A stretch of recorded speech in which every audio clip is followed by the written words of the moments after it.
നമ്മൾ ആദ്യമായി audio launch ആണ് ചെയ്യാനായി പോകുന്നത്. അതിന് നമുക്ക് ആദ്യം നമ്മുടെ captain of the ship director Vishnu വെഞ്ഞാറമൂടിനെ വേദിയിലേക്ക് ഇൻവൈറ്റ് ചെയ്യാം. അതുപോലെ തന്നെ നമ്മുടെ actors Riyas Khan, Aneesh, Sudheer, Kurishanad Kanakam, Nithimol, good hackers, പിന്നെ പേര് മിസ്സായി പോയിട്ടുള്ള ആരെങ്കിലും ആക്ടേഴ്സ് ഇവിടെ ഉണ്ടെങ്കിൽ ഒന്ന് വേദിയിലേക്ക് എത്തേണ്ടതാണ്. മൂവിയിൽ ആക്ട് ചെയ്ത എല്ലാവരും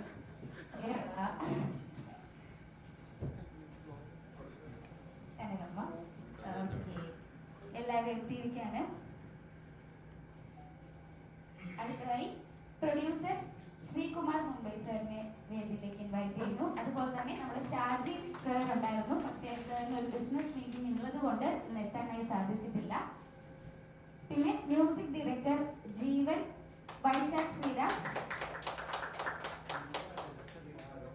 ശ്രീരാഘവ്, okay sorry, lyrics doctor Suresh, Sukesh sir കൂടി ഒന്ന് വേദിയിലേക്ക്. നമ്മുടെ MC ഓഡിയോസ് ആണ് നമ്മുടെ സോങ്സ് എല്ലാം റിലീസ് ചെയ്യുന്നത്. ഇന്ന് ഈവനിങ് ഒരു 5 PM മുതൽ എല്ലാ MC ഓഡിയോസിന്റെ യൂട്യൂബ് ചാനലിൽ നമ്മുടെ സോങ്സ് അവൈലബിൾ ആയിരിക്കും. സോ അതിന് മുന്നേ നമ്മളിവിടെ ഓഡിയോ റിലീസിംഗ് ചടങ്ങിലേക്കാണ് കടക്കാൻ പോകുന്നത്. എങ്കിൽ നമുക്ക് ഈ ഒരു സമയം നിങ്ങളൊരു പാട്ട് പാടിയാലോ? ഇത് കഴിഞ്ഞിട്ട് നമുക്ക് സാർ എത്തുന്നത് വരെ ഒന്ന് എൻഗേജ് ആക്കാൻ, നമ്മൾ വെറുതെ ഇങ്ങനെ നിൽക്കുന്നതിനെക്കാട്ടിലും ഗാനം ആലപിക്കാൻ വേണ്ടി അന്വേഷണം ക്ഷണിച്ചു.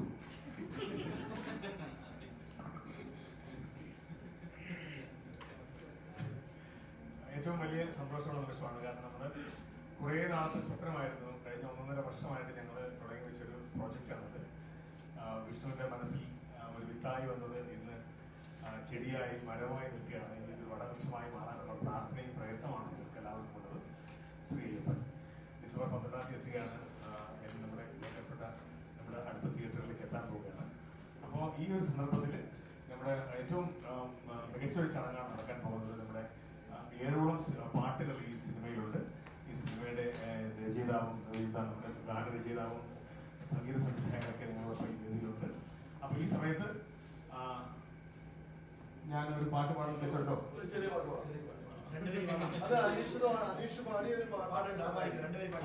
ഒരുപാട് വർഷങ്ങൾക്ക് മുമ്പ് 8 വർഷത്തിന് മുമ്പ് ഞാൻ എൻ്റെ ഒരു ഡിവോഷണൽ സോങ് ഇറങ്ങിയിട്ടുണ്ടായിരുന്നു. അതൊക്കെ പഞ്ചലോഹപ്പടികളെ ശരണമയ്യപ്പ, പുണ്യപമ്പ സ്നാനമേ ശരണമയ്യപ്പ, പഞ്ചലോകപടികളെ ശരണമയ്യപ്പ, പുണ്യപമ്പ സ്നാനമേ ശരണമയ്യപ്പ, പാവനമാം സവിധെ അനയും ഭക്തരെ പാപമകറ്റി നീടേണമേ, പുണ്യപമ്പ സ്നാനമേ ശരണമയ്യപ്പ. വലിയ സന്തോഷമുണ്ട്. Thank you so much. അപ്പോ ഇനിയിപ്പോ നമ്മളെ ചടങ്ങിലേക്ക് കിടക്കാൻ പോകണല്ലോ. അപ്പൊ നമ്മുടെ ഓഡിയോ ലോഞ്ച് ചടങ്ങിലേക്ക് കിടക്കാം.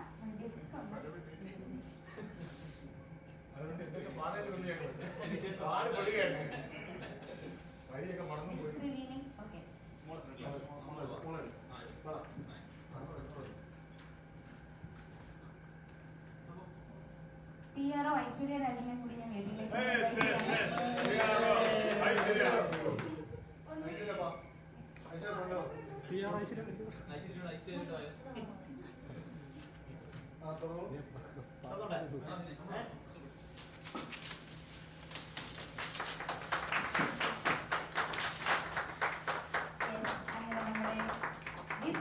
ായിരിക്കുകയാണ്. ഇതാണ് ശ്രീ അയ്യപ്പൻ മൂവിയുടെ ഓഡിയോ ലോഞ്ച് ഇവിടെ കഴിഞ്ഞിരിക്കുകയാണ്. യെസ്,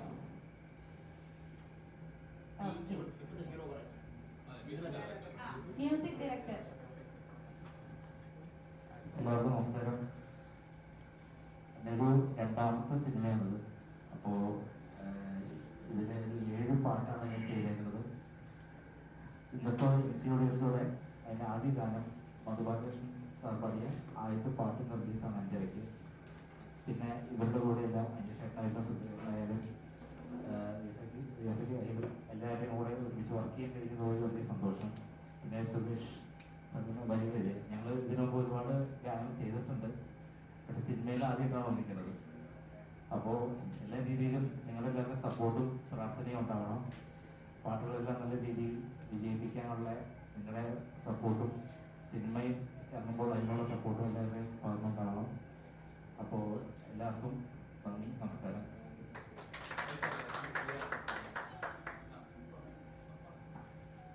എനിക്ക് പറയാനുള്ളത് നമ്മുടെ സ്വന്തം ദാസാറ് നമ്മുടെ 4 തലമുറയായി പാടി വെച്ചിരിക്കുന്ന ഒരു പാട്ടാണ് ഹരിവരാസന പറഞ്ഞ പാട്ട്. അപ്പോൾ ജീവിതത്തിൽ ആ പാട്ടൊന്ന് കൈവയ്ക്കാൻ പറ്റിയത് എൻ്റെ ഒരു വലിയൊരു അനുഗ്രഹമായിട്ട് ഞാൻ കാണുന്നു. അപ്പോൾ എല്ലാവരും ഇതിലെ പാട്ടുകളും സിനിമയെ സപ്പോർട്ട് ചെയ്യുക എന്ന് മാത്രമാണ് പറയുന്നത്. അപ്പോൾ എല്ലാവർക്കും താങ്ക് യു.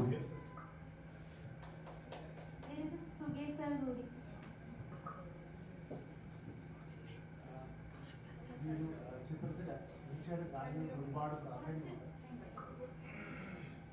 ഈ ഒരു ചിത്രത്തിന് തീർച്ചയായിട്ടും ഗാനങ്ങൾക്ക് ഒരുപാട് പ്രാധാന്യമുണ്ട്. ഒരു 7 ഗാനങ്ങൾ ഈ ചിത്രത്തിലുണ്ട്. അപ്പോൾ ഞാൻ ജീവനും ചേർന്ന് ചിട്ടപ്പെടുത്തിയ ഗാനങ്ങളാണ്. അത് ഈ ഡയറക്ടർക്ക് ഇഷ്ടപ്പെടുകയും ഞങ്ങൾ അങ്ങനെ സിനിമയിലോട്ട് ഈ ഗാനങ്ങൾ ചേർത്തെടുക്കുകയാണ് ചെയ്തത്. തീർച്ചയായിട്ടും ഈ ഗാനങ്ങൾ ഞങ്ങൾ എന്തായാലും ഗ്യാരണ്ടി പറയുന്നത് അത്ര നല്ല ഗാനങ്ങൾ. അതിലൂടെ തന്നെ ഈ ചിത്രവും അതുപോലെ തന്നെ മനോഹരമായി നിങ്ങൾ എല്ലാവരും ആ ചിത്രം ഏറ്റെടുക്കണമെന്ന് അഭ്യർത്ഥിക്കുകയാണ്. നന്ദി, നമസ്കാരം. കൂടാതെ ഞാനൊരു വേഷം ചെയ്തിട്ടുണ്ട്. ചെറിയൊരു വേഷം, എൻ്റെ തന്നെ പ്രൊഫഷനായ ഒരു ഡോക്ടറുടെ വേഷമാണ്. ഒരു 2 മിനിറ്റത്തെ ഒരു വേഷമുണ്ട്. സുഖപാട് ചേർന്ന്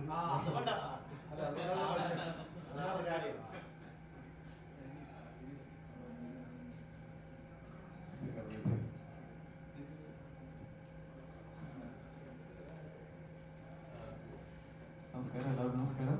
ഈ പറഞ്ഞ പോലെ ഒരു സിനിമയുടെ ഓഡിയോ ലോഞ്ച് പറയുമ്പോൾ സിനിമയിൽ പ്രവർത്തിച്ച എല്ലാവരും അതുപോലെ പാട്ടുകാർക്ക് ഒരു പ്രത്യേക ഒരു ഫീലാണ്. അപ്പോൾ ഒരു വളരെയധികം സന്തോഷം. ഒരു അവസരം തന്നതിന് Jeevan bro thank you so much. അദ്ദേഹത്തിൻ്റെ കൂടെ ഉള്ളൊരു പുതിയ സിനിമയുടെ വർക്കാണ് ഞാൻ ചെയ്യുന്നത്. ആൻഡ് വളരെയധികം സന്തോഷം ഇങ്ങനെ ഒരു ഓഡിയോ ലോഞ്ച് സംഘടിപ്പിച്ചതിനും ഒത്തിരി നന്ദി പറയുകയാണ്. And thank you so much. ഞാൻ ഒരു പാട്ട് പാടണം.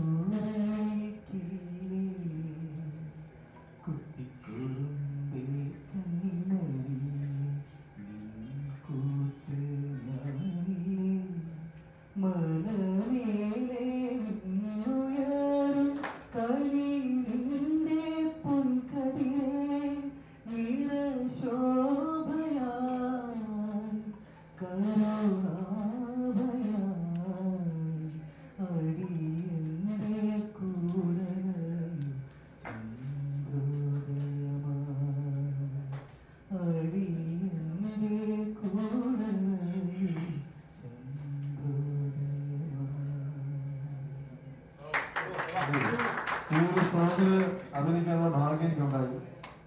ഒത്തിരി സ്നേഹം. ഒരുപാട് സന്തോഷമുള്ള നിമിഷമാണ്. കാരണം നമുക്കറിയാം നമ്മുടെ ശ്രീ അയ്യപ്പൻ്റെ സിനിമ ഒരു സൗഹൃദത്തിന്റെ ഒരു എന്താണ് ഒരു നേർക്കാഴ്ചയായിട്ട് നമുക്കിത് പറയാൻ പറ്റും. കാരണം ഞങ്ങൾ ഈ സിനിമ തുടങ്ങുന്നത് തന്നെ അങ്ങനെയാണ്. വിഷ്ണു എന്നോട് സംസാരിക്കുന്നു. നമ്മുടെ ഷാജി പുനലാൽ എന്ന് പറയുന്ന ഒരു പ്രൊഡ്യൂസറുണ്ട്. നമുക്ക് ഈ സിനിമ തുടങ്ങിയ ഒരു സിനിമയാണിത്. സിനിമയുടെ യാത്രയിൽ നമ്മുടെ സൗഹൃദങ്ങൾ ഇങ്ങനെ വളർന്നുകൊണ്ടേയിരുന്നു. അങ്ങനെയാണ് സുധീറിന്റെ പേര് വരുന്നതും റിയാസ് ഖാന്റെ പേര് വരുന്നതും അങ്ങനെയൊക്കെ നമ്മൾ അത് ഐക്കായി വിളിക്കുന്നതൊക്കെ എല്ലാം സൗഹൃദത്തിന്റെ ഒരു വഴിയായിരുന്നു. അപ്പോ എന്തായാലും ബാക്ക്ഗ്രൗണ്ട് പറയുന്നുള്ള ശരി എന്നിട്ടുണ്ട്. ഇതെല്ലാം സൗഹൃദത്തിന്റെ ഭാഗമാണ്. കാരണം ഞങ്ങൾ ഈ പാട്ടുകളുടെ പിന്നിൽ തന്നെ ഒരു കഥയുണ്ട്. അതായത് ഞാനും സുരേഷ് സാറും തമ്മിൽ ഒരു സൗഹൃദമുണ്ട്. കുറച്ച് നാൾ മുമ്പ് തുടങ്ങിയ സൗഹൃദമാണ്. അതിങ്ങനെ ഈ പറഞ്ഞ പോലെ പരസ്പരം കലാകാരന്മാരെ സ്നേഹിക്കുന്ന ഒരു സൗഹൃദം. അങ്ങനെയാണ് ഞാനാണ് സാറിന് ഇതിനു മുമ്പ് നമ്മുടെ ഒരു ഷോർട്ട് മൂവിക്ക് വേണ്ടി ഒരു പാട്ടിന് വേണ്ടി വിളിക്കുകയായിരുന്നു. അപ്പൊ അദ്ദേഹം ഒരു പാട്ടോടുകൂടി ഞങ്ങൾക്ക് മ്യൂസിക്കോടുകൂടി തരികയും ഞങ്ങൾ സപ്പോർട്ടുകയും ചെയ്തു. വിഷ്ണു സൗഹൃദത്തെ സംരക്ഷിക്കുന്ന ഒരാളായതുകൊണ്ട് തന്നെ വിഷ്ണു തീർച്ചയായും അടുത്ത സിനിമ വന്ന സമയത്ത് സാറിനെ തന്നെ ഓർത്തെടുത്തു. പിന്നെ അതിനേക്കാൾ ഉപരി പറഞ്ഞ പോലെ ഞങ്ങളുടെ ഈ യാത്രയിൽ ഞങ്ങൾ ഏറ്റവും കൂടുതൽ സപ്പോർട്ട് ചെയ്തു. ഇന്നിപ്പോ ഞങ്ങളെ എടുത്തുകൊണ്ടിരിക്കുന്ന ശ്രീകുമാരനെ പറയാതിരിക്കാൻ പറ്റില്ല. കാരണം ഷാജി ചേട്ടനെ ഞാൻ ആദ്യം പറഞ്ഞു കഴിഞ്ഞു. ഷാജി പുനലാൽ അദ്ദേഹത്തിന്റെ പ്രൊഡ്യൂസറാണ്. ഇനിയിപ്പോ നിൽക്കുന്ന ആദ്യ മീഡിയയുടെ എടുത്തുകൊണ്ടായിട്ടുള്ള ശ്രീകുമാർ സാർ, ശ്രീകുമാരട്ടൻ, ഞങ്ങൾ അങ്ങനെയാണ് വിളിക്കുന്നത്. ശ്രീകുമാരനെ കുറിച്ച് ഒരുപാട് പറയാനുണ്ട്. ഞങ്ങൾ എത്ര പറഞ്ഞാലും അത് ഞാൻ ഇക്കോട് ഗസ്റ്റോട് പറയായിരുന്നു. അതായത് നമ്മള് ഒന്നുമല്ല, ശരി okay okay, thank you so much. അപ്പോൾ ഇതുപോലെ ഒരുപാട് എല്ലാം ഞാൻ ചുരുക്കി പറഞ്ഞത് എല്ലാം സൗഹൃദത്തിന്റെ ഒരു അതിർവരമ്പില്ലാത്ത സൗഹൃദത്തിന്റെ ഒരു കൂട്ടായ്മയുടെ സ്നേഹത്തിന്റെ ഒരുമയുടെ ഭാഗമാണ് നമ്മളിപ്പോൾ കണ്ടുകൊണ്ടിരിക്കുന്നത്. Thank you so much.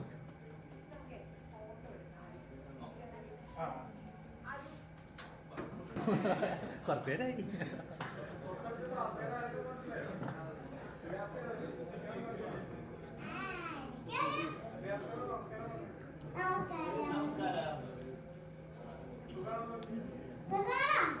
ഞാൻ മോളുടെ വലിയ ഫാനാണ് കേട്ടോ. മോളെ ഫസ്റ്റ് പടമല്ലേ? ഫസ്റ്റ് എങ്ങനെ ഉണ്ടായിരുന്നു ഇവരൊക്കെ ആയിട്ട് അഭിനയിച്ചിട്ട്? ഇഷ്ടപ്പെട്ടു? ആരെയാ കൂടുതൽ ഇഷ്ടപ്പെട്ട ഇവരില്? എല്ലാരും ഇഷ്ടപ്പെട്ടു.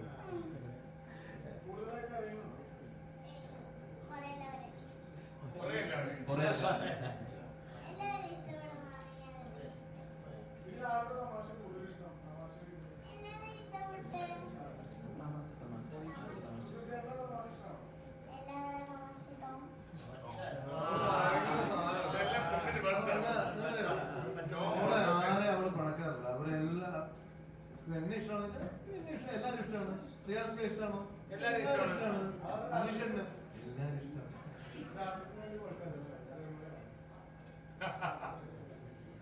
സംവിധായകനാണ്. അപ്പം ശ്രീ അയ്യപ്പൻ വിളിച്ച് ആ ടൈറ്റിൽ കേൾക്കുമ്പോൾ തന്നെ നമുക്ക് ഏകദേശം കഥ ഇന്നതായിരിക്കും നമുക്ക് റിലേറ്റ് ചെയ്യാൻ പറ്റും. പക്ഷേ ഇതേപോലത്തെ ഒരുപാട് സ്റ്റോറികൾ വന്നിട്ടുണ്ട്. അപ്പം നമ്മളൊരു സാധനം പ്രസന്റ് ചെയ്യുമ്പം അതിലൊരു പുതുമ ഉണ്ടാവണം, അല്ല ആളുകൾക്ക് ഇത് പഴയതുമായിട്ട് റിലേറ്റ് ചെയ്യാൻ പറ്റാതെ കണക്ട് ചെയ്യാൻ പറ്റാത്ത ഒരു എലമെന്റ് അതിനകത്ത് കൊടുത്തിട്ടായിരിക്കണം നമ്മൾ ചെയ്തത്. ഈ ശ്രീ അയ്യപ്പനിൽ എന്താണ് താങ്കൾ ഇത് പ്രേക്ഷകരിലേക്ക് എത്തിക്കണം എന്ന് ആഗ്രഹിക്കുന്ന ഒരു എലമെന്റ്? ശ്രീ അയ്യപ്പൻ എന്ന് പറയുന്ന സിനിമയില് ശ്രീ അയ്യപ്പൻ എന്ന സിനിമയിൽ ഞങ്ങൾ ഉപയോഗിച്ചിരിക്കുന്ന ടെററിസ്റ്റാണ്. ടെററിസ്റ്റുകൾ ഡിസംബർ 6-ാം തീയതി പവർ മസ്റ്റ് ഡേയിൽ നിന്ന് ശബരിമല ആക്രമിക്കാൻ വരുന്നതാണ് നമ്മുടെ സബ്ജക്റ്റ്. ഇന്നുവരെ നമ്മൾ ശബരിമലയെ കുറിച്ചിട്ട് അല്ലെങ്കിൽ അയ്യപ്പനെ കുറിച്ചിട്ട് ഇങ്ങനെ ഒരു സ്റ്റോറി വന്നിട്ടില്ല, എനിക്ക് തോന്നുന്നു വന്നിട്ടില്ല. എല്ലാ അയ്യപ്പനെ കുറിച്ചുള്ള സിനിമകളും ഏതാണ്ട് ഒരേ പാറ്റേണിൽ തന്നെയാണ്. ഏറ്റവും അവസാനം അയ്യപ്പൻ രക്ഷിക്കുന്നു അങ്ങനെയൊക്കെയുള്ള ഇതെല്ലാം നമ്മൾ സ്ഥിരം കണ്ടിട്ടുള്ളത്. അപ്പോൾ അതിൽ നിന്ന് കുറച്ച് ഡിഫറെൻ്റ് ആയിട്ട് എങ്കിൽ കുറച്ച് ഫാമിലി ഓഡിയൻസിന് വേണ്ടിയിട്ടുള്ള എല്ലാ കണ്ടന്റുകളും ചേർത്തിട്ട് തന്നെയാണ് ചെയ്തേക്കുന്നത്. അപ്പോൾ ആ ഒരു ടെററിസ്റ്റ് ഇപ്പോൾ നമ്മുടെ പ്രസന്റ് ലൈഫിൽ നടന്നുകൊണ്ടിരിക്കുന്ന കുറേ കാര്യങ്ങളുണ്ടല്ലോ. ഇപ്പോൾ ഡൽഹിയിൽ നടന്ന സ്ഫോടനം, ഓക്കെ, അതൊക്കെ ഡിസംബർ 6-ാം തീയതി ആയിരുന്നു എന്നാണ് ന്യൂസിൽ നമ്മൾ കേട്ടിട്ടുള്ളത്. ഞങ്ങൾ 2 വർഷം മുമ്പ് സ്റ്റാർട്ട് ചെയ്തതാണ്. ഇത് തന്നെയാണ് നമ്മുടെ സബ്ജക്ട്. നോർമലി നമ്മളിപ്പോൾ ഡിവൈൻ സബ്ജക്ട്സുകളൊക്കെ എടുക്കുന്ന സമയത്ത് ഇപ്പം ഒരു കാര്യം തന്നെ 10 പേര് ഒരാളോട് പറയുകയാണെങ്കിൽ ആ കേൾക്കുന്ന ആൾക്ക് 10 രീതിയിലായിരിക്കും കേൾക്കുന്നത്. പക്ഷെ ആ കേൾക്കുന്ന ആൾ ചിലപ്പം വേറൊരാളോട് പറയുമ്പോൾ 100 അർത്ഥത്തിലായിരിക്കും പറയുന്നത്. അപ്പം ഇതേപോലത്തെ സബ്ജക്ട് പ്രസന്റ് ചെയ്യുമ്പോൾ ഉണ്ടാകുന്നൊരു ഡിഫിക്കൽട്ട് ഉണ്ട്. കാരണം അയ്യപ്പൻ്റെ സീരിയൽസുകൾ വരുന്നുണ്ട്, സിനിമകൾ വരുന്നുണ്ട്, പലതും ഓരോ കാര്യമായിരിക്കും പറയുന്നത്. പക്ഷെ പല രീതിയിൽ പ്രസന്റ് ചെയ്യുമ്പം ഇതിൽ എത്രത്തോളം മിത്തുണ്ട്, എത്രത്തോളം റിയാലിറ്റി ഉണ്ട്, എത്രത്തോളം സത്യമുണ്ട്, എത്രത്തോളം മിഥ്യമുണ്ടെന്നുള്ള ഒരു കൺഫ്യൂഷൻ കാണുന്ന ഓഡിയൻസ് ഉണ്ടാവാറുണ്ട്. അപ്പം ഇതിൽ എത്രത്തോളം മിഥ്യയാണോ സത്യമാണോ കൂടുതൽ? ഇത് 2 രീതിയിലും പറയാം നമുക്ക്. അതായത് എല്ലാവർക്കും ഇപ്പൊ വിശ്വാസം ഉണ്ടാവണമെന്നില്ല. വിശ്വാസം ഉള്ളവരുണ്ട്, വിശ്വാസം ഇല്ലാത്തവരുണ്ട്. എന്നെ സംബന്ധിച്ചിടത്തോളം വിശ്വാസമുണ്ട്. പക്ഷെ എനിക്ക് വിശ്വാസമില്ലാത്ത ഓഡിയൻസ് ഓൾറെഡി സിനിമ കയറും. അപ്പോൾ ഈ 2 രീതിയിൽ നിങ്ങൾ ഇതിനകത്ത് ക്ലൈമാക്സ് സെറ്റ് ചെയ്തിട്ടുണ്ട്. എനിക്ക് വിശ്വാസമുണ്ട്, എൻ്റെ മുമ്പിൽ അയ്യപ്പൻ വന്നിട്ടുണ്ട്. ഓക്കെ, ഞാൻ അമ്പലത്തിൽ പോയി തൊഴുന്നുണ്ട്, അപ്പോൾ ഞാൻ അയ്യപ്പനെ അവിടെ കാണിച്ചിട്ടുണ്ട്. പക്ഷെ നിരീശ്വരവാദിയ ഒരാൾ വന്നാലും പുള്ളിക്ക് ഓക്കെ ഇത് ഓക്കെ ആണ്, ഓക്കെ ദൈവം ഇല്ല, വേറൊരാൾ തന്നെയാണ് ചെയ്തേക്കുന്നത് എന്ന രീതിയിൽ ഇങ്ങനെ 2 രീതിയിലാണ് ഞങ്ങൾ ക്ലൈമാക്സ് സെറ്റ് ചെയ്തിട്ടുള്ളത്.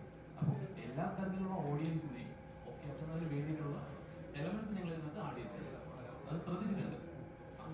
സുധീരേട്ടാ, ഇതിലൊരുപാട് ഇപ്പൊ നമ്മുടെ ഇന്റർവ്യൂസ് ഒക്കെ കേട്ടത് ഒരുപാട് ഇതുവരെ ചെയ്തിട്ടുള്ള കഥാപാത്രം കുറച്ചുകൂടെ അയ്യോഭാവം പിടിച്ചൊരു കഥാപാത്രമായിട്ട് ആണ് എന്ന് പറഞ്ഞായിരുന്നു.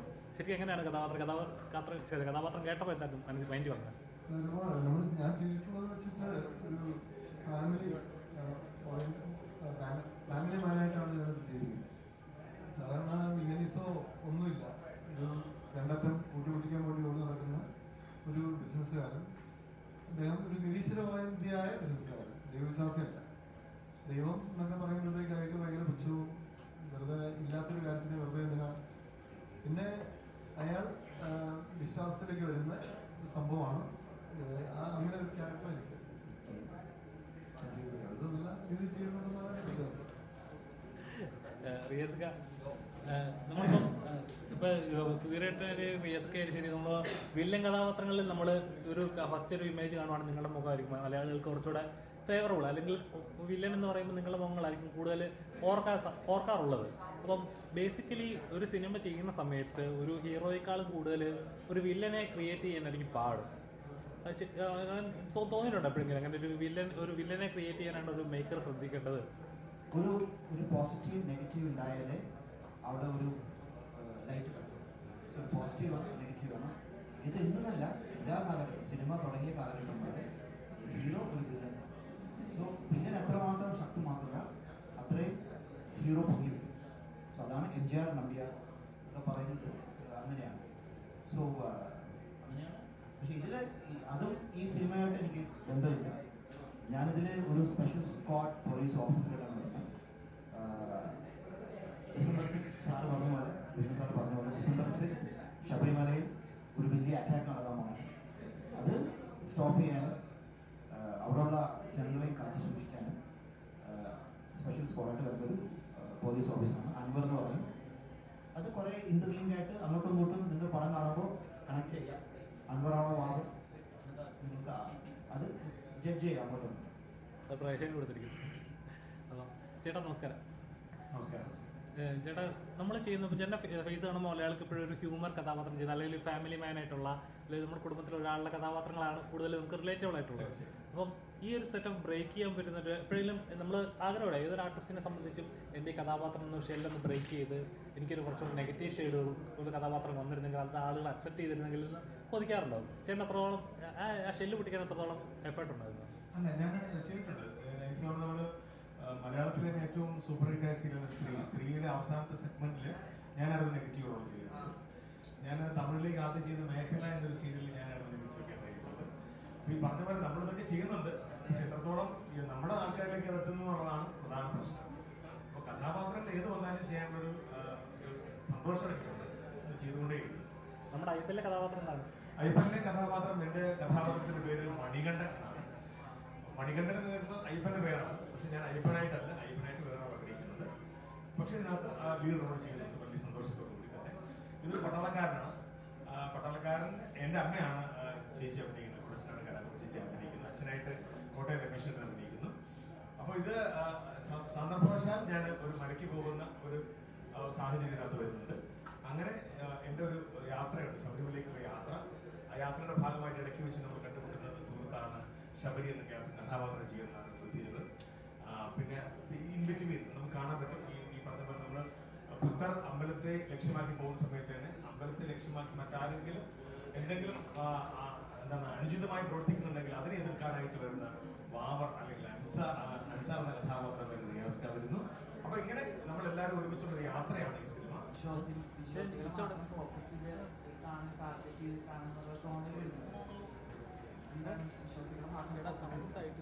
അല്ല, വിശ്വാസികൾ മാത്രമല്ല എല്ലാ തരത്തിലുള്ള ഓഡിയൻസിനും കാണാൻ പറ്റുന്ന രീതിയിൽ തന്നെയാണ് ഈ സിനിമ ചെയ്തിരുന്നത്. പിന്നെ നമ്മളൊരു സിനിമയുടെ പേരിടുമ്പോൾ നമുക്ക് എല്ലാവരിലും എത്തണ്ടേ, അല്ലെങ്കിൽ നമ്മൾ ഇപ്പോൾ ശബരിമല സബ്ജക്ട് പറയുമ്പോൾ വേറൊരു പേരിട്ട തിയേറ്ററിലേക്ക് ആരും വരത്തില്ല. എന്നെപ്പോലുള്ള ഒരു പുതുമുഖ ഡയറക്ടർക്ക് പെട്ടെന്ന് ഇങ്ങനൊരു പേരാകുമ്പോൾ എല്ലാവരും എത്തിക്കാൻ എളുപ്പമായിരിക്കും. അപ്പോൾ അങ്ങനെ തന്നെയാണ് ശ്രീ അയ്യപ്പൻ എന്ന് പറഞ്ഞ പേരിട്ടത്. പേര് പറയുമ്പോൾ തന്നെ അതിലൊരു ചെറിയ രീതിയിലെങ്കിലും ഒരു അടി ഫൈറ്റൊക്കെ ഉണ്ട്. അതുകൊണ്ടാണ് ആർമിയോ പോലീസ് ഓഫീസർ അപ്പോ അതുകൊണ്ടാണോ ഉറപ്പായിട്ടും. കാരണം ഒരു ATS ഓഫീസർ എന്ന് പറയുമ്പോൾ ബോഡി കൊണ്ട് ഫിറ്റ്നസ് ഉണ്ടാവണം, അല്ലെങ്കിൽ നമ്മൾ ചെയ്യുന്ന ക്യാരക്ടർ അപ്പോൾ ടെററിസ്റ്റുകളെ അറ്റാക്ക് ചെയ്യാൻ പോകുന്ന അങ്ങനെയൊക്കെയല്ലേ നമ്മൾ ഇതിനകത്ത് ചെയ്തേക്കുന്നത്. അപ്പോൾ ഉറപ്പായിട്ട് ഓടുക, ചാടുക, എനിക്ക് ഒരുപാട് പരിപാടി ഉണ്ടാവുമല്ലോ. അപ്പോൾ അതിന് വേണ്ടിയിട്ട് ബോഡി ഫിറ്റ് ആയിട്ടുള്ള ഒരു ആർട്ടിസ്റ്റിനെ വേണം. ഞാൻ ഈ സ്ക്രിപ്റ്റ് എഴുതിയപ്പോൾ തന്നെ റിയാസ്കയുടെ എന്നെ വിളിച്ച് പറഞ്ഞിട്ടുണ്ട്, അല്ലെങ്കിൽ 2-3 വർഷമായിട്ട് ഞാൻ റിയാസ്കയുടെ അത്യാവശ്യം കമ്പനിയുണ്ട്. അപ്പോൾ ഞാൻ പുള്ളിക്ക് വേണ്ടി എഴുതിയ ക്യാരക്ടർ തന്നെയാണ് ഇത്. അദ്ദേഹത്തിന് വേണ്ടിയിട്ട് പ്രത്യേക രീതിയിലുള്ള മാസ് എലമെന്റ്സ് ഒക്കെ കാണാൻ പറ്റും. മാസ് എലമെന്റ്സ് എന്ന് പറയുന്നത് സ്ക്രിപ്റ്റിലുണ്ടാ, പക്ഷെ പുള്ളി വേറെ രീതിയിലാണ് ചെയ്തേക്കുന്നത്. ഓക്കെ, അങ്ങനൊരു വലിയ മാസ് അല്ല എങ്കിൽ കുറച്ച് പരിപാടികളല്ലാതെ നിങ്ങൾ വെച്ചിട്ടുണ്ട്. ഓക്കെ, അതിന് ചെറിയ കാര്യങ്ങൾ പറയാം. ഓക്കെ, ടെററിസ്റ്റുകൾ വരുമ്പോൾ ഉറപ്പായിട്ട് ഇന്ത്യൻ മിലിറ്ററി ഇറങ്ങിയേ പറ്റും അല്ലെ. അത് ഒരു ഓഫീസറിന് മാത്രം നിൽക്കുന്ന പരിപാടിയല്ല. അപ്പോൾ ഇന്ത്യൻ മിലിറ്ററി ഇറങ്ങുന്നുണ്ട്. അപ്പോൾ അവരെ ടെററിസ്റ്റിനെ പ്രതിരോധിക്കുന്നത് ഇന്ത്യൻ മിലിറ്ററി തന്നെയാണ്.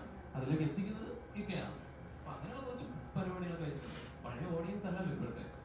പണ്ടായിരുന്നെങ്കിൽ 100 വില്ലന്മാരെ ഒരാൾക്ക് അടിച്ചിട്ടായിരുന്നു. ഇപ്പോഴൊക്കെ അത് ചെയ്ത് കഴിഞ്ഞാൽ ട്രോളിൽ കയറില്ല. അതൊക്കെ നോക്കി തന്നെയാണ് ചെയ്തിരുന്നത്.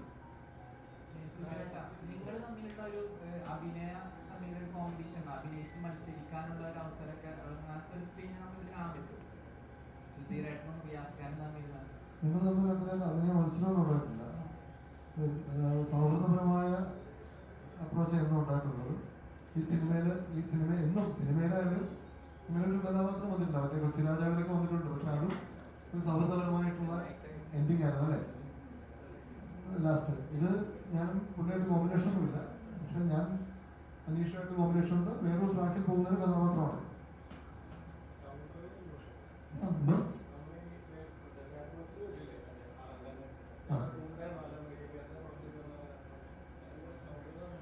ഇല്ല, അങ്ങനെയൊന്നുമില്ല. അത് എന്റെയാണ് ഞാൻ ചെയ്ത കഥാപാത്രത്തിൽ നിന്ന് വേറിട്ടുള്ളതാണ്.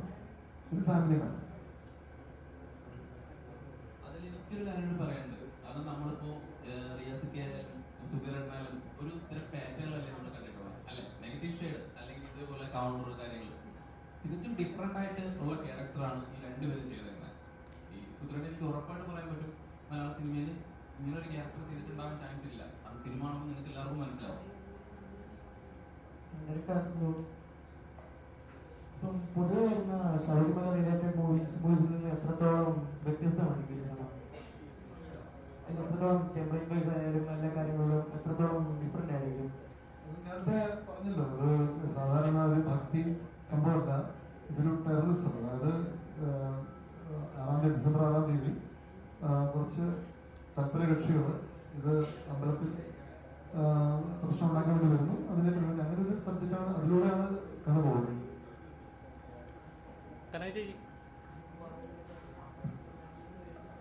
എങ്ങനെ ഉണ്ടായിരുന്നു നമ്മുടെ സ്ഥിരം അമ്മ കഥാപാത്രം നിന്ന് ഒരുപാട് ഡിഫറെന്റ് ആണോ അതോ കുറച്ചുകൂടെ? ഇതിനകത്ത് അമ്മ കഥാപാത്രമാണ്. അനീഷിന്റെ ഡയറക്ടറിന്റെ അമ്മയായിട്ടാണ്, കോട്ടയം രമേശിന്റെ ജോഡിയായിട്ടാണ് ഞാൻ അഭിനയിക്കുന്നത്. അമ്മ എനിക്ക് നീതി പുലർത്താൻ കിട്ടുന്ന ഏത് കഥാപാത്രവും അതൊരു ആർട്ടിസ്റ്റിനെ സംബന്ധിച്ചിടത്തോളം അങ്ങനെയാണ്.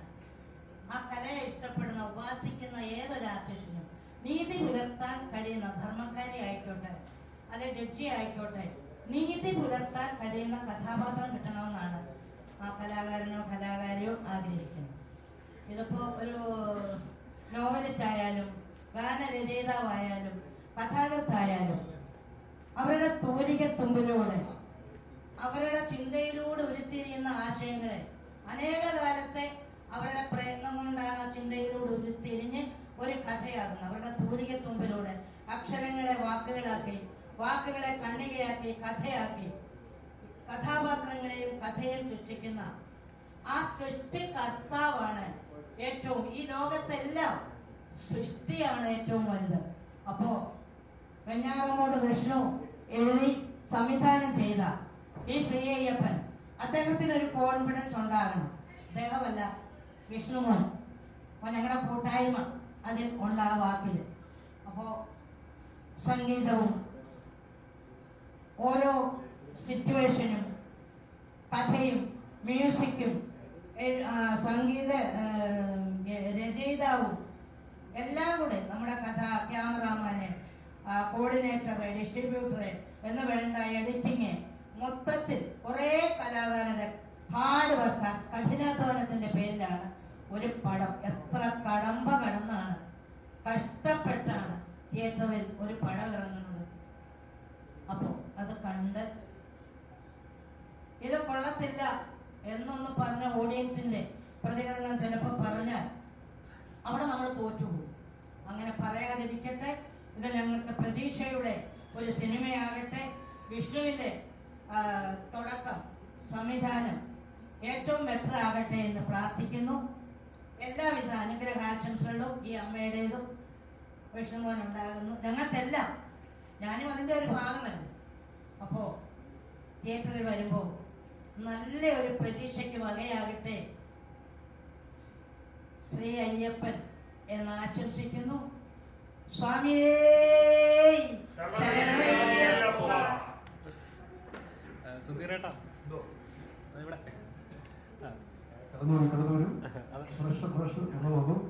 അതായത് ഇപ്പം ശരിക്കും പറഞ്ഞാൽ കാണുന്ന മനുഷ്യന് കൈ കൊടുക്കാതെ കാണാത്ത ദൈവത്തിന് തോട് കൈയിട്ടാൻ നടക്കുന്ന ഒരു സമൂഹത്തിലാണ് നമ്മൾ ജീവിക്കുന്നത്. അതായത് മനുഷ്യന്മാര് ദൈവങ്ങളാവുന്ന ഒരു കാലഘട്ടം. അപ്പൊ അങ്ങനെ ഒരു കാലഘട്ടത്തില് ഇപ്പൊ ഇങ്ങനൊരു സിനിമ ഇറങ്ങുന്നതുകൊണ്ട് എന്തെങ്കിലും പ്രയോജനം ഉണ്ടെന്ന് സിനിമ എന്ന് പറഞ്ഞാല് സിനിമയുടെ പിന്നിൽ പ്രവർത്തിക്കുന്നത് ഒരു പറ്റ ആളുകളാണ്. അതിങ്ങനെ വിജയമാർഗമാണ് സിനിമ. സിനിമ എന്ന് പറയുന്നത് ഈ പറഞ്ഞ പോലെ തന്നെ അത് എന്റർടൈൻമെന്റ് ആണ്. അത് ആ രീതിയിൽ കാണുക. അതിന് സത്യാവസ്ഥയും അസത്യങ്ങളും തിരിഞ്ഞതില്ല. അതൊന്നും സിനിമ അത്രേ ഉള്ളൂ. അത് വേറെ പിന്നെ കാണുന്ന ദൈവമാണോ കാണാത്ത ദൈവമാണോ ഇതെല്ലാം മനുഷ്യന്റെ സൃഷ്ടിയാണ്. മനുഷ്യനല്ലേ ദൈവത്തിന് ഉണ്ടാക്കിയത്. അപ്പൊ സിനിമ ഉണ്ടാക്കുന്ന മനുഷ്യൻ. പക്ഷെ ഇങ്ങനെ ഒരു ലോകത്തിൽ ജീവിക്കുമ്പോൾ ദൈവം ഏതാ മനുഷ്യൻ ഏതാന്ന് പോലും തിരിച്ചറിയാൻ മേലാതെ ഇപ്പൊ ഉള്ള കാര്യമല്ല. ഇത് കാലകാലം ഇപ്പൊ എല്ലാം പറഞ്ഞു വരുന്നതല്ല.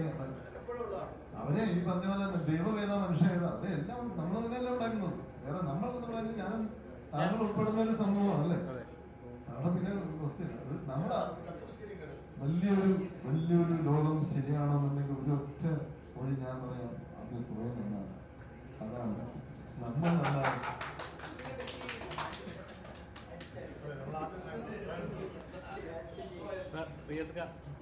ഇപ്പം നമ്മൾ ചെയ്തു വെച്ചിരുന്ന കരിയോഗ്രാഫ് ഉണ്ടാവും. ചെയ്യുന്ന കഥാപാത്രങ്ങളിൽ ചെയ്തു വെച്ചിരിക്കുന്ന കരിയോഗ്രാഫ് ഉണ്ടാവും. നമ്മൾ ചെയ്ത കഥാപാത്രങ്ങൾ, നോട്ട് ചെയ്യുന്ന കാര്യങ്ങൾ, ഇന്ന ആക്ടേഴ്സിൽ നിന്ന് പഠിച്ച കാര്യങ്ങൾ. ഒരു ആക്ടറായിട്ട് ഒരു ടെക്നിക്കലായിട്ട് നോക്കുമ്പോൾ എനിക്ക് ഇച്ചിരി ഇമ്പ്രൂവ് ചെയ്യണം. എനിക്ക് ഈ പൊസിഷനിലൊക്കെ ഇച്ചിരി ഇമ്പ്രൂവ് ചെയ്യണം. ഇന്നയാൾ പറഞ്ഞ പോയിന്റ് കുറച്ചുകൂടെ ഞാൻ നോട്ട് ചെയ്യണമായിരുന്നു എന്ന് തോന്നിയ പോയിന്റ്സ് എപ്പോഴും ലൈഫിനുണ്ടായിട്ടുണ്ടോ? അത് മിക്കവാറും കുറേ സിനിമകളിൽ തോന്നും. ഒരു സിനിമയിൽ ഒതുങ്ങില്ല, കുറേ സിനിമയിൽ തോന്നും. മാക്സിമം നമ്മൾ ഒരു കഥാപാത്രം ചെയ്യുമ്പോൾ അത് മാക്സിമം എക്സൽ ചെയ്യാൻ നോക്കണം. പിന്നെ അതിരുന്ന് കാണുമ്പോൾ ഓക്കെ, പിന്നെ ഡയറക്ടർ അത് ഓക്കെ പറഞ്ഞു, ഓക്കെ ഫൈൻ. നമ്മൾ അതിലേക്ക് വീണ്ടും അത് ബെറ്റർ ആക്കി കഴിഞ്ഞാൽ ചിലപ്പോൾ അത് നന്നാകാതെ പോകും. ഇതായിരിക്കും ബീറ്റർ, ഇതിങ്ങനെ ചെയ്താൽ മതി എന്നായിരിക്കും, ഈ കഥാപാത്രം ഇത്രയും ചെയ്താൽ മതി എന്നായിരിക്കും. അത് ഓക്കെ അത് ഡയറക്ടർ ഓക്കെ പറയത്തില്ല. ഡയറക്ടർ സേസ് കട്ട് ഓക്കെ എന്ന് പറഞ്ഞാൽ ഓക്കെ ആണ്. അതിനപ്പുറം നമ്മൾ ചിന്തിച്ചിട്ട് കാര്യമില്ല. ഇപ്പം ഈ പറഞ്ഞ പോലെ സിനിമ പോലെ തന്നെ അത്രയും പ്രമുഖമായ മീഡിയയാണ് സീരിയൽസും. ഇപ്പം സിറ്റ്കോംസ് ആയാലും ശരി. ഇപ്പം ചിലപ്പോൾ ഫാമിലി ഓഡിയൻസിന് കുറച്ചുകൂടെ റിലേറ്റ് ചെയ്യാൻ പറ്റുന്നത് അതൊക്കെ ആയിരിക്കും. അത് നമ്മൾ പ്രേക്ഷകന് കൊടുക്കുന്ന ഒരു ഇൻപുട്ട് നമുക്ക് തിരിച്ച്, അല്ലെങ്കിൽ നമ്മൾ ഇതേപോലെ ഒരു കഥാപാത്രമായിട്ട് ചെല്ലുമ്പോൾ അല്ലെങ്കിൽ വേറെ ഓഡീഷന് ചെല്ലുമ്പം ഇവർ ഇന്ന കാറ്റഗറിയാണോ അല്ലെങ്കിൽ ഇവർ ഇതേപോലെ ചെയ്യുന്ന ഒരു ആളുകളാണല്ലോ, അപ്പം ഈ ക്യാരക്ടറിന് സെറ്റ് ആവുമോ എന്ന് ഒരുപാട് റിജക്ഷൻസ് ഒരുപാട് ആർട്ടിസ്റ്റുകൾക്ക് ഫേസ് ചെയ്യപ്പെട്ടിട്ടുണ്ട്. അപ്പോൾ എപ്പോഴെങ്കിലും അങ്ങനെ ഫേസ് ചെയ്യുന്നുണ്ടോ? എനിക്കോ? ഞാനതിന് ആപ്റ്റല്ല എന്ന് പറഞ്ഞത് അങ്ങനെയാണോ? അതായത് ഈ ഇപ്പം സീരിയൽസുകൾ ചെയ്യുന്നു, അല്ലെങ്കിൽ ഇന്ന ആർട്ടിസ്റ്റ് ഇന്ന പോലെയാണ്, അപ്പൊ സിനിമ ഇതിന് സെറ്റ് ആവത്തില്ലായിരിക്കാം, അല്ലെങ്കിൽ കഥാപാത്രം സെറ്റ് ആവത്തില്ലായിരിക്കാം എന്ന് അങ്ങനെ എപ്പോഴേലും? അല്ല, അങ്ങനെ ഉണ്ടെങ്കിൽ തന്നെ ഞാൻ അറിയുന്നില്ല. ഇപ്പൊ എന്നിലേക്ക് എത്തുന്നില്ലല്ലോ. അത് മുളയിലെ നുള്ളിക്കളയാണല്ലോ. അങ്ങനെ ഉണ്ടെങ്കിൽ തന്നെ ഇപ്പൊ ഇന്നാരെ വിളിക്കാം എന്ന് പറയുന്ന സമയത്ത് അവിടെ പറയുന്ന പ്രൊജക്ഷൻസ് വരികയാണെങ്കിൽ അങ്ങനെ വരും. ഇനി നേരെ മറിച്ച് എന്നിലേക്ക് എത്തുകയാണെങ്കിൽ എന്നിലേക്ക് തന്നെ എത്തുമല്ലോ. പക്ഷെ ആ ഒരു ആർട്ടിസ്റ്റ് എന്ന നിലയിൽ നമ്മൾ എടുക്കുന്ന എഫേർട്ട് ഉണ്ടല്ലോ, നമ്മൾ പ്രേക്ഷകന് കൊടുക്കുന്ന ഒരു എഫേർട്ട് ഉണ്ടല്ലോ. അല്ലെങ്കിൽ ആ പ്രേക്ഷകൻ ഒരു സീൻ, നമ്മൾ എൻ്റെ ഒരു സീൻ ചിരിക്കുമ്പം അത് ഞാനിട്ട കോമഡിയാണ്, ഞാൻ എഫേർട്ട് ഇട്ടതിലാണ്.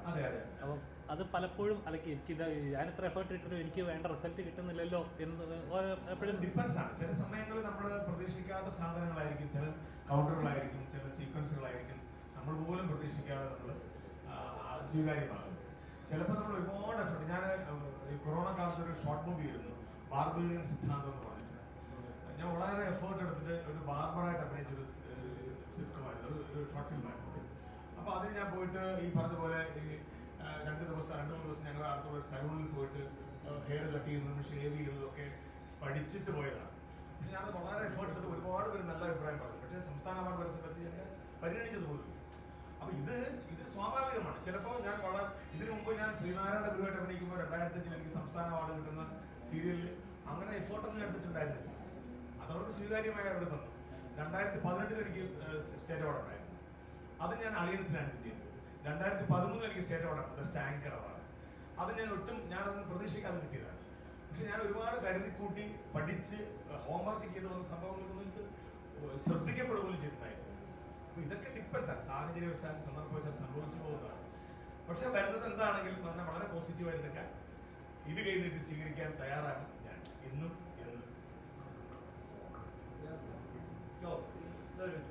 അവാർഡിനെ കുറിച്ച് പറഞ്ഞപ്പോ അഭി എന്നാൽ സംസ്കൃത പദമാണ്.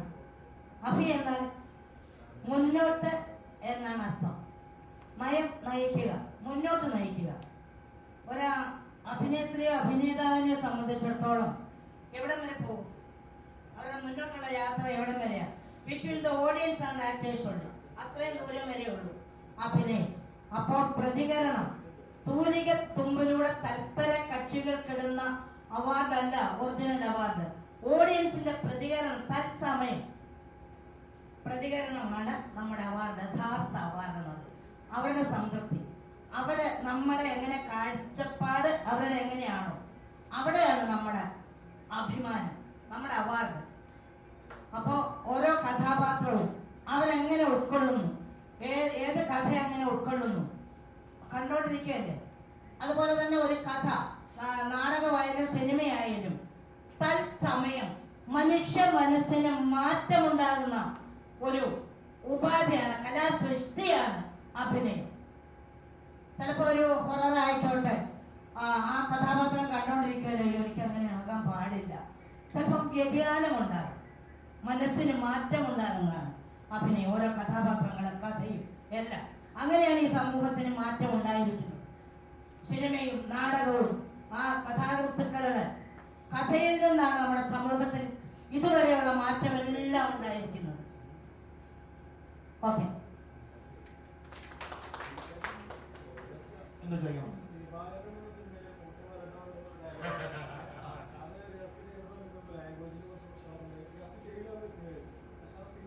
അത് പറഞ്ഞേ,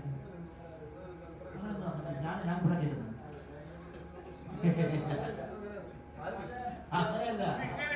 കേൾക്കുന്നത് അങ്ങനെയല്ല. എനിക്കിപ്പോഴും മലയാളം വായിക്കാൻ അറിയില്ല, എഴുതാൻ അറിയില്ല, ഇപ്പോഴും അറിയില്ല. ബാലേട്ടൻ ചെയ്യുന്ന സമയത്ത് ഞാൻ തമിഴിൽ ഓൾമോസ്റ്റ് 75 ഫിലിംസ് ചെയ്ത് കഴിഞ്ഞു. AR മുരുകദാസിന്റെ രമണ എന്ന് പറഞ്ഞ പടം, വിജയകാന്ത് സാർ അഭിനയിച്ച പടം, അത് സൂപ്പർ ഹിറ്റായിട്ട് ഓടിക്കൊണ്ടിരിക്കുകയാണ്. അത് കണ്ടിട്ടാണ് ബിനു സാർ എന്നെ വിളിക്കുന്നത്. ഓക്കെ, അപ്പോൾ ഫസ്റ്റ് ഡേ ഷൂട്ടിംഗ് പോയപ്പോൾ അവിടെ ഒരു ചേട്ടനുണ്ട്, AD ഉണ്ട്, ഗോവിന്ദൻകുട്ടി ചേട്ടൻ. ഓക്കെ, ഗോവിന്ദൻകുട്ടി ചേട്ടൻ വന്നിട്ട് ഞാൻ last scene, climax before scene, പെണ്ണാണ വരുന്ന സീനിൽ ഒരു 5-6 പേജ് ഡയലോഗ് ഉണ്ട്. ആ പേപ്പർ തന്നിട്ട് പോയി. ഞാനത് വാങ്ങിച്ച് കയ്യിൽ വെച്ചപ്പോൾ ദേവേനി അടുത്ത് വന്നിരുന്നു. എന്താ പറയാ, എങ്ങളുടെ പേപ്പർ കൊടുത്തിട്ട് പോകണേ, ഇത് മലയാളം എഴുതാൻ தெரியாது, പഠിക്കാൻ தெரியாது, കിട്ടും പറഞ്ഞു വെച്ച്. ഒരു 1 hour കഴിഞ്ഞപ്പോൾ താഴത്തെ സീൻ കഴിഞ്ഞപ്പോൾ എന്നെ വിളിച്ച് ഞാൻ താഴെ വന്നപ്പോൾ എല്ലാം സെറ്റാണ്. അപ്പോൾ ഞാൻ ആ പേപ്പർ ഡയറക്ടർ എടുത്ത് കൊടുത്തു. ലാൽ സാർ ഉണ്ട് കൊടുത്തു. സാർ എനിക്ക് മലയാളം വായിക്കാൻ അറിയില്ല, എഴുതാൻ അറിയില്ല, ഇത് എന്താണ് എഴുതി എന്നെ തന്നിട്ട് പോയി. 2 മണിക്കൂർ തന്നിട്ട് പോയി സീൻ വായിച്ചു പിടിക്കാൻ. അവിടെ എനിക്കറിയില്ല, ഇപ്പോൾ പറഞ്ഞാൽ ചെയ്യാൻ പറഞ്ഞു. അതാണ് ഞാൻ പറഞ്ഞത് ലാംഗ്വേജ്. എന്തോ കേട്ടു, എങ്ങനെയൊക്കെയോ കേട്ടു. ഇതാണ് അത് ഓക്കെയാണ്. അത് കഴിഞ്ഞെന്ന് വെച്ചാൽ ബാലേട്ടൻ ബിക്കം സൂപ്പർ ഡൂപ്പർ ഹിറ്റ്. ബാലേട്ടൻ എല്ലാ ലാംഗ്വേജിലും റീമേക്ക് ചെയ്യാൻ കണ്ട ആൾക്കാരാണ്. പക്ഷെ റീമേക്ക് അതായില്ല ആ കാലഘട്ടത്തിൽ. ദാറ്റ് ഈസ് വെൻ ബാലേട്ടൻ ഉള്ള സിനിമ ആ സമയത്ത് അതർ ലാംഗ്വേജിലുള്ള ഹീറോസ് അതായത് അവർക്ക് ഇങ്ങനത്തെ പടം ചെയ്യാൻ താല്പര്യമില്ല. എന്നുവെച്ചാൽ അതിൽ ലാൽ സാർ എൻ്റെ മുമ്പിൽ പല സീനിലും ചെറുതായി പോകുന്നതാണ്. സോ അതർ ലാംഗ്വേജിലുള്ള ഹീറോസിന് അങ്ങനെ ചെയ്യേണ്ടതാണ്. സോ അത് നടന്നില്ല. പക്ഷെ സിനിമ കണ്ടു, ഓൾ ദ ഡയറക്ടേഴ്സും ഇഷ്ടപ്പെട്ട് എല്ലാവരും അതിനെ പിക്ക് ചെയ്ത് തന്നെയാണ്. സോ എല്ലാ ഭാഷകളിലും ഞാൻ നേരത്തെ എല്ലാ ഭാഷയും ചെയ്തിട്ടുണ്ട്, പക്ഷെ കൂടി എല്ലാ ഭാഷയിലും ഇപ്പോൾ റിയാസ് കാണാനുള്ള പെണ്ണറിയാം, അവിടെ കൊണ്ടുവന്ന് പറഞ്ഞ് അങ്ങനെ കുറേ വർഷം കഴിഞ്ഞിട്ട് ബാലേട്ടൻ തെലുങ്കിൽ ചെയ്ത് അപ്പോഴും ചെയ്തു. So, നമുക്ക് last question ആയിട്ട് ഒരു question. Okay. ഇപ്പോൾ റീ-റിലീസിന്റെ ഒരു ട്രെൻഡാണ് മലയാള സിനിമയിൽ. കുറെ സിനിമയുടെ ഭാഗമായിട്ടുള്ളതാണ് റിയാസ്ക. അപ്പോൾ റിയാസ്കക്ക് തോന്നുന്ന ഒരു റീ-റിലീസ് ആഗ്രഹിക്കുന്ന ഒരു പടം ഏതായിരിക്കും? ജലോത്സവം അല്ലാണ്ട് അത് എന്റെ ഡയലോഗാണ് ആഘോഷം. രണ്ട് പടമാണ് ജലോത്സവം നിങ്ങളെ പോലെ ഇത്രയും മീഡിയ ആൾക്കാർ അന്ന് ഉണ്ടായിരുന്നെങ്കിൽ ഈ ആഘോഷം അന്ന് നടന്നു പോയത്. അടിച്ചു കയറി ജോസഫ് പോയത് നടന്നില്ല. ആണ്. സോ അത് അന്നേ ഇത്ര ഹിറ്റായി പോയത് ജലോത്സവം ഇറങ്ങി. അത് ആ ഹിറ്റ് ആരും ഞങ്ങൾ എൻജോയ് ചെയ്തിട്ടില്ല. പടം ഭയങ്കര എൻജോയ്മെൻ്റാണ് ചെയ്യുന്നത് നമ്മളെല്ലാവരും. സിബി സാർ എല്ലാവരും, ചാക്കോച്ചൻ, ഞാൻ, നമ്പ്യ, ജഗദീഷ് ചേട്ടൻ. എനിക്ക് ഇത്രയും സ്ക്രീൻ സ്പേസ് ജഗദീഷ് സാറിൻ്റെ കൂടെ ഇത്രയും ഒരു ലെജൻഡ് ആക്ടറോട് കിട്ടിയ സിനിമയാണ്. ഞാൻ എല്ലാ സിനിമയിലും ജഗദീഷ് സാറായിട്ട് എനിക്ക് ഏതെങ്കിലും ഒരു സീൻ വരും. ചെയ്തെല്ലാം നല്ല സിനിമയിലും എനിക്ക് എൻ്റെ സീനുണ്ട്. പക്ഷെ ഫുൾ ലെങ്ത് ആയിട്ട് സ്ക്രീൻ സ്പേസ് പുള്ളിയുടെ കൂടെ പെർഫോം ചെയ്യാൻ തന്ന ജഗദീഷ് സാർ എനിക്ക് ലിപ്സിൽ ലിപ് ലോക്ക് ചെയ്തിട്ടുണ്ട്. ഉണ്ട്. അതാണ് ആ സിനിമ വരണമെന്ന് പറഞ്ഞത്. അത് അവിടെ വള്ളംകളിയിൽ വന്നിട്ട് നെക്സ്റ്റ് ഈ വള്ളംകളി ആരെടുത്ത് നടത്തുമെന്ന് പറഞ്ഞ ഒരു ചർച്ചയിൽ ജഗദീഷ് സാറെ എന്നെ ഇതുമായി ജോസ് ഇൻട്രൊഡ്യൂസ് ചെയ്യും. അപ്പോൾ അവിടെ വന്നിട്ട് ഞാൻ ഡയലോഗ് പറഞ്ഞു കഴിയുമ്പോൾ ഒരു കൗണ്ടർ ഇട്ട് വേറൊരു കൗണ്ടർ ഇട്ട് ഞാൻ അതായത് ഇതിലില്ല. ഓക്കെ, അപ്പോൾ പുള്ളിയൊരു കൗണ്ടർ ഇട്ടാൽ നേരെ കുറിച്ച് സംസാരിക്കണ്ട ചെയ്യുന്നുണ്ട്. ആ സീനെടുത്ത് അറിയാം, ഇത് കാണാൻ പറ്റും.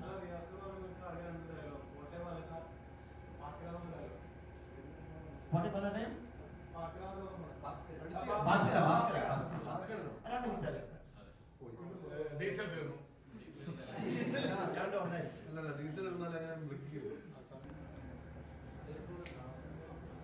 ചോദിച്ചു.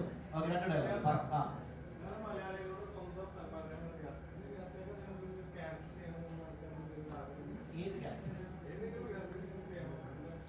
അങ്ങനെ ആക്ടറായിട്ട് കുറെ കണ്ടമാനം ഇഷ്ടമായ ക്യാരക്ടർ ചെയ്യണമെന്ന് ആഗ്രഹമുണ്ട്.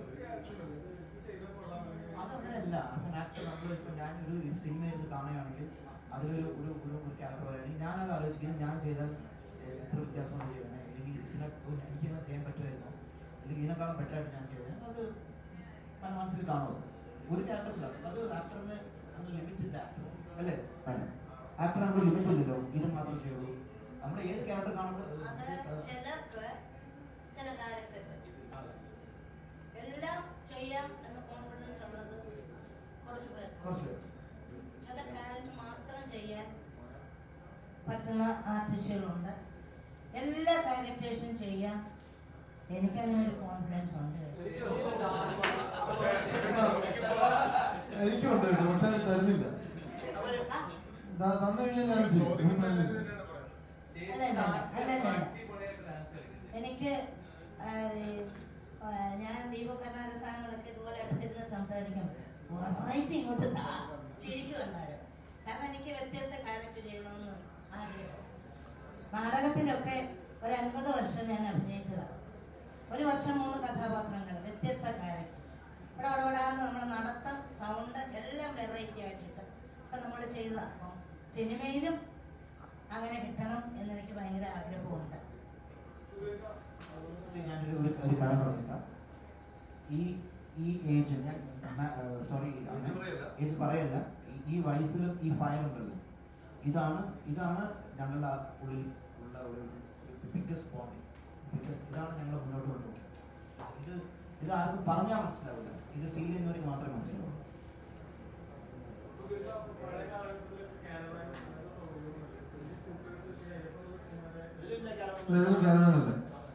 പിന്നെ കരകൾ ഉണ്ടെങ്കിൽ തന്നെ ഞാനൊക്കെ പുറത്തേ ഇരിക്കുകയുള്ളൂ. കാരണം അതാണ് ഇഷ്ടം. കാരണം എന്നും അതും ഉണ്ടാവില്ല.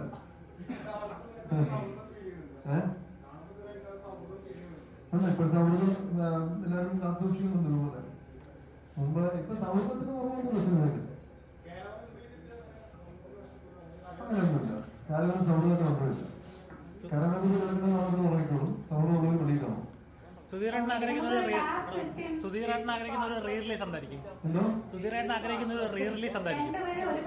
ഞാൻ ആഗ്രഹിക്കുന്ന റിലീസ് എന്ന് പറഞ്ഞാല് ഞങ്ങൾ ഒരുമിച്ച് അഭിനയിച്ച കൊച്ചി രാജാവ് ഒന്നോളം റിലീസ് ചെയ്യണം. പിന്നെ ഞാൻ ഒരുപാട് കഷ്ടപ്പെട്ട് അഭിനയിച്ച ഒരു സിനിമയാണ് മര്യാദരാമൻ. അത് തിയേറ്ററിൽ വലിയ ഹിറ്റ് ആയിരുന്നില്ല. അതൊന്ന് ഇപ്പം ടി വി വരാൻ തുടങ്ങിയപ്പോൾ എല്ലാവരും കാണുന്നുണ്ടത്, ഭയങ്കര അഭിപ്രായം പറയുന്നുണ്ട്. ആ സിനിമയ്ക്ക് ഒന്ന് റിലീസ് ചെയ്താൽ അത് നല്ല കാര്യമായിരിക്കും എന്ന് എനിക്ക് തോന്നുന്നു. നല്ല ഒരു സിനിമയാണത്. അനുജനാണ് പ്രൊഡ്യൂസ് ചെയ്തത്. അത് നന്നായിരിക്കില്ലേ? ദിലീപേട്ടൻ്റെ എല്ലാ പടങ്ങളും ദിലീപന്റെ പല പടങ്ങളും ഉണ്ട്. അതുപോലെ വയ്യ വയ്യ ഒക്കെ അന്നത്തെ കാലത്ത് വലിയ സാമ്പത്തികമായിട്ട് മുന്നിൽ വരാത്ത പടമാണ്. അതൊക്കെ റിലീസ് ചെയ്യണമെന്ന് ആഗ്രഹമുണ്ട്. അങ്ങനെ ഒത്തിരി പടങ്ങളുണ്ട്. മലയാളത്തിൽ ഞാൻ അഭിനയിച്ച ആദ്യമായിട്ട് അഭിനയിച്ചൊരു വാസ്തുവായിരുന്നു. അതിനകത്തൊരു ഹോട്ടലിൽ ചായ എടുക്കുന്ന പടമുണ്ട്, അരവിന്ദ് സാർ. അതൊക്കെ റിലീസ് ചെയ്യണം. എവിടെ എനിക്ക് പറയാൻ പറ്റുള്ളൂ. ഷോർട്ടേ ഉള്ളൂ. ഡ്രാഗുളയോ? സത്യം പറഞ്ഞാല് അത് ഇതുവരെ ഒരു യൂട്യൂബിലല്ലാതെ ഒരു ചാനലിൽ വരാത്തൊരു സിനിമയാണ്. അതറിയോ? ഇത്രയും കഷ്ടപ്പെട്ട് അഭിനയിച്ചിട്ട് ഹിന്ദി സിനിമയിൽ വന്നിട്ടുണ്ട്, ഹിന്ദി ടിവിയിലൊക്കെ വന്നിട്ടുണ്ട്. പക്ഷെ മലയാളത്തില് ഒരു ചാനലിലും ആ സിനിമ വന്നിട്ടില്ല. അത് അതിന്റെ പ്രൊഡ്യൂസർ തമിഴില് അദ്ദേഹം യൂട്യൂബുകാർക്ക് അത് നിസ്സാരവൽക്കരിക്കുന്നു. അത് തിയേറ്ററിൽ റിലീസ് ചെയ്യണമെന്ന് ആഗ്രഹമുണ്ട്. പക്ഷെ ആഗ്രഹിക്കാൻ മാത്രമേ പറ്റുള്ളൂ. അത് വിനയ് സാറിനോട് വിചാരിക്കണം. അതുകൊണ്ടാണ് ഞാൻ അതിനെ പറയേണ്ട ആഗ്രഹമുണ്ട്.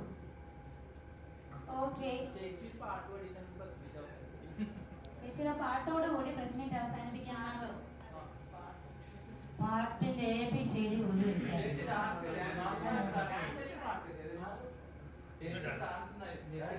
ഒരു കുച്ചിപ്പിടിയാണ്.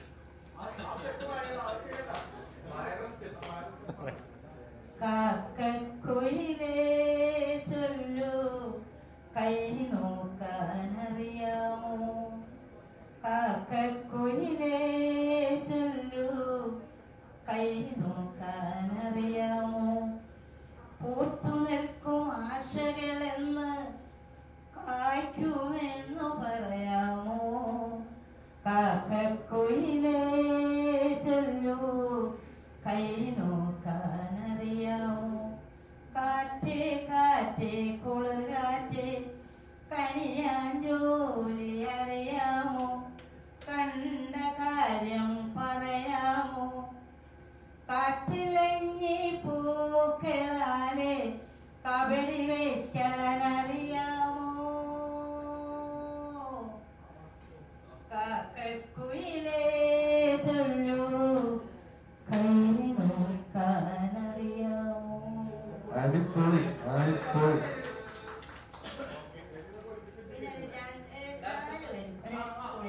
ശ്രുതിയോ താളോ ഒന്നും ആരും നോക്കരുത്. നട നട നട നട നടകാളേ.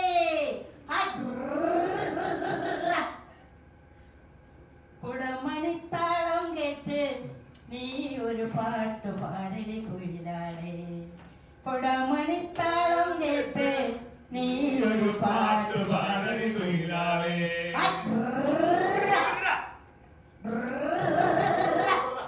നട നട നട നട നടകാളേ. ഓരടി വെച്ച് ഈരടി വെച്ച് ഇതുവഴി നടകാളേ. ഓരടി വെച്ച് ഈരടി വെച്ച് ഇതുവഴി നടകാളേ. ഓരടി വേഗേ ഈരടി വേഗേ ഇതുവഴി നടകാളേ.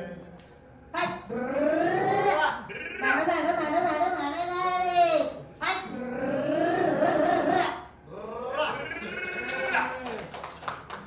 പുലരിപ്പൂവിതളുണരും നേരം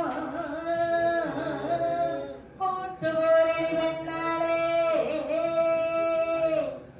പുലരിപ്പൂവിതളുണരും നേരം കൂട്ടുപോരടി പെണ്ണാളേ.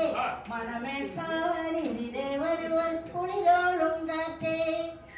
മണമോൾക്കാനിതിരെ വരുവൾ കുളിരോളും കാറ്റേ. മണമോലും കാറ്റേ. കുടമണിത്താളം കേട്ട് നീ ഒരു പാട്ട് പാടടി കുയിലാളേ. കുടമണിത്താളം കേട്ട് നീ ഒരു പാട്ട് പാടടി കുയിലാളേ.